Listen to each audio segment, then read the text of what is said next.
meeting to discuss the Richmond County Charter, a better understanding of how the committee functions. Azure News at 10 starts now. Live from Television Park, this is WJBF News Channel 6 at 10 on MeTV. Good evening, everyone. I'm Jenny Montgomery. Thank you for joining us. Coverage you can count on begins with a chance to change how the city of Augusta operates. The West Augusta Alliance meeting tonight to update what may and may not change. Hannah McDonald has more. After 30 years, Augustans and local leaders are getting a chance to weigh in on what changes they would like to see to the charter. This meeting was aimed at providing residents with a better understanding of the charter and what it does. So a charter is, think of the Constitution. Think of the establishment of the legislature. That's the commission. Think of the executive branch, which should be the mayor and either the administrator or the manager. We are leaning toward manager for a number of reasons. Then you have the voters who play their role. Many residents spoke at the meeting, including Gayla Kesey and Katie Davis with League of Women Voters of the CSRA. Kesey says while the committee did answer most questions, a lot of residents are still in the dark. Going to the town halls, going to the hearings, they are still questioning that process, and I think it was not answered today fully, but it is not in the purview of the Charter Review Committee to make that change. One of the biggest challenges for the committee has been the discussion of the form of government. Davis explains some of her concerns with this process. Seemed very excited that they had interviewed a number of former mayors of the city and that they unanimously recommended the strong mayor model. Well, you ask a mayor if the mayor should have more power, what kind of answer do you think you're going to get? The next Charter Review Committee meeting will be on August 21st. In Augusta, Hannah McDonald, WJBF News Channel 6. Augusta leaders facing another decision that could impact your wallet. City leaders have to decide how to make up a nearly $11 million shortfall in this year's budget. One recommendation is to increase property taxes. That would increase the tax bill on the average priced home in Augusta by $90. The last thing we want to do is raise property taxes, but I don't see any money trees out there if money's falling off when we're looking at a deficit or a shortfall within this government. So the best way to do it, I don't want to lose employees. You don't want to have furloughs. The tax increase talk comes at the time when city leaders have just approved new fees for streetlights and trash service that will be on this year's tax bills. Augusta leaders also getting an early jump on their legislative wish list. More money. Now to take a quick first check of the weather, here's Chief Meteorologist Jen Petracci. Well, unlike last night, it is dry right now as we take a look at Live Viper 6. We do have some spotty showers and storms all around the area, but not here in the CSRA. So we're going to keep things dry through our Friday morning. Here's a live look at our Terry Lambert Hyundai Skyview cam over at SRP Park. Just a nice quiet night. Our low today was 75 and our high was 91. So above average with that low temperature, but a couple degrees below average today. So today was a couple degrees cooler than the previous couple of days. And right now we're in the upper 70s through low 80s, 82 in Thompson, 81 in Allendale, 84 now in Louisville and Millen, Aiken you're at 79, and 81 in Sparta. Dew points are very high. It is a muggy night. You can see winds are coming in out of the southwest, very light, only up to around 3 miles per hour. Tomorrow morning when you're headed out the door, expect calm winds and temperatures down to around 74 with mostly clear conditions. But by tomorrow afternoon, we will have the chance of some pop-up storms where widespread rain coming in Friday night and then another good chance of it on Saturday. But by Sunday, we begin a nice stretch of sunny and drier weather. I'll have a look at your futurecast coming up shortly, but back to you, Jenny. All right, Jenna, thank you.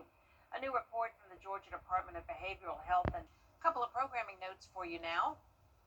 This Friday, Game Night Live will air on WJBF at 7:30 p.m. That means Stand Up to Cancer will air Saturday morning at 2:05, and 2020 will air at 2 a.m. Sunday. On Saturday, we're broadcasting the Carolina Panthers preseason game against the Houston Texans at 1 in the afternoon. The German Super Cup will be shown on MeTV channel 6.2 at 2 p.m. Hot and humid conditions with temperatures hovering around the 90-degree mark. Chances of showers and storms on Friday and Saturday, but then a drier stretch coming our way. I'll have your full Viper 6 forecast right after this break.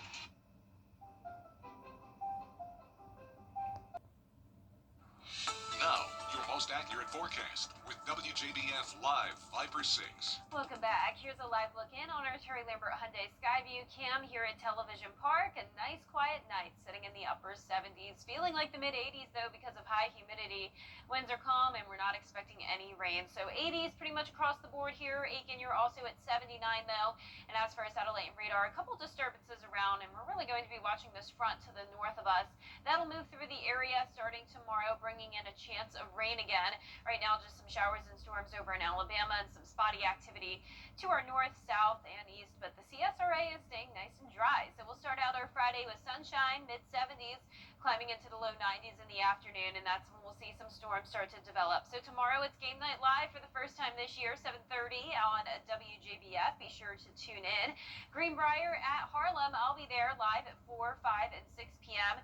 Now, it's not going to be a washout, but some isolated storms could develop early on into the afternoon, and then more rain will be possible on and off throughout the game as well. But don't let that worry you. It's definitely not going to be a complete washout, and we'll take a look at our future cast for that in a moment. Now, there also will be a chance of rain on Saturday, but Sunday is looking excellent for any outdoor plans. So here's our future cast tomorrow at 6 a.m., completely dry. Now, as this front inches closer to the area, this is when we'll see some of those storms develop, and it will linger on Saturday. So Saturday morning starts out dry with some cloud cover, and then once we get into the afternoon and evening, that's when we'll see that rain again. Eventually, as that cold front moves all the way down towards the south, we'll have this drier air come in with a north wind, clearing our skies and making for that really nice day on Sunday. But here's noon on Friday. Notice it's pretty much dry, but these storms will be pesky tomorrow. They'll just pop up very suddenly.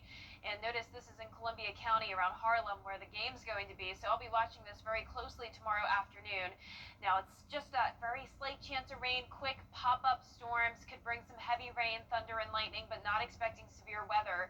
Then once we get to around 11 o'clock at night through the overnight hours, another batch of rain is expected to move through. I think our model is kind of downplaying this a bit, so I'm expecting some rain to linger into parts of early Saturday morning, but overall, pretty dry start to the weekend. Then once we get into the afternoon, that's when those storms will develop again. Still not expecting them to be severe, but any of these storms could lead to some minor flooding.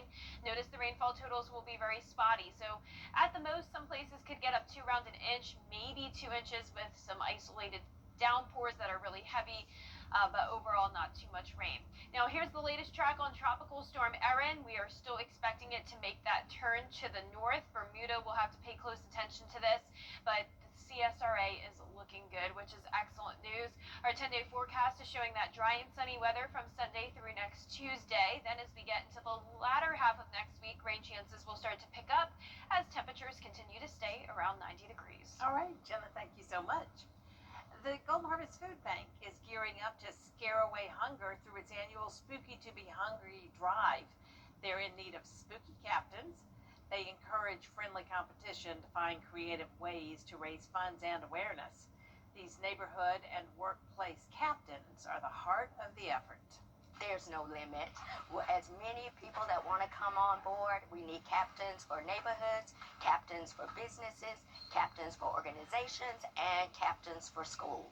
And we need captains in Augusta, in Richmond County, Columbia County, and Aiken County. The drive starts October 1st. If you'd like to be a captain, find this story on our website, WJBF.com. Coming up, Social Security, what challenges the program faces as it goes into its 90th year. We'll have the details when we return.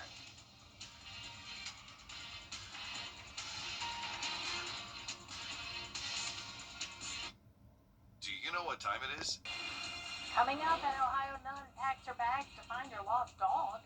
We'll have the story after the break.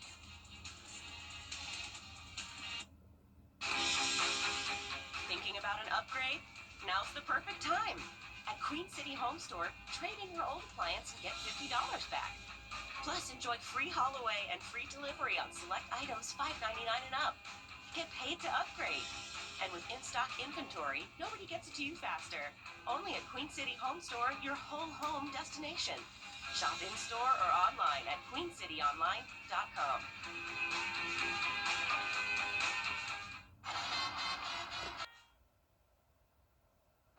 Finally tonight, last but not least, it's being described as a remarkable rescue mission led by an Ohio nun who refused to give up hope. A golden retriever she fostered ran away from their adopted Pennsylvania family, finding each other in the end. Jennifer Jordan has the story. To say Chloe the golden retriever has been through a lot in her short 3 years of life would be an understatement. A lot of people were praying for her safety, and that she would finally come back home. But, it was just it was like a miracle kind of thing. Chloe is a shy and timid golden, but has every reason to be. It was a few months ago, Chloe was brought into the care of GRIN, or Golden Retrievers in Need, a rescue organization founded in Ohio more than 3 decades ago. After her first foster home didn't work out, Sister Mary Berrigan with GRIN fostered Chloe for several weeks until a family from Pennsylvania traveled to Elyria expressing interest to adopt. We set up the meet and greet for August 2nd. They drove in from Pennsylvania. We met in this room. They thought it was a perfect fit, but on the same day of traveling back to Pennsylvania with Chloe in tow, So I got a text late afternoon saying, I don't want you to worry, but Chloe got loose. Chloe's life began in an Amish puppy mill, and that is where many of the dogs currently in GRIN's care originate, along with owner relinquishment, shelters, and strays. Sister Mary says she dropped everything, traveling the 2 hours just outside of Pittsburgh to help find her. When these dogs get loose, because they're not bonded to that new family yet, it's very difficult to get them back. Once in PA, Sister Mary would learn Chloe was spotted near a schoolyard and a church, separated by a heavily wooded area and a ravine 20 feet deep. A local rescue using heat-censored drones during the days-long search. And I stood on the edge of the ravine on the church side. I turned the corner, and up pops 2 little paws and her little face right out of the spot where I had been standing on Sunday. I was dumbfounded. Miraculously, it was Chloe, unhurt, 5 pounds lighter, but alive. The first morning we came back into work, she just ran right to my office. It was great. She's home. Oh, what a story. Yeah, so sweet. Goldens are just adorable. Beautiful dogs, too. Yes, love golden retrievers. Yeah. Well, our forecast is showing some beautiful weather once we get to Sunday. Rain chances go down to 10%, but first we will have some decent chances of rain and some weak storms Friday and Saturday. Won't be a washout, but it will also be hot. 93 on Friday, then 91 Saturday and Sunday. We'll continue to stay around 90 to 91 degrees all of next week with higher rain chances starting again next Thursday. Thanks for watching, everybody. The news continues at the top of the hour over on News Channel 6 at 11. Hogan's Heroes is next here on MeTV. Have a great night.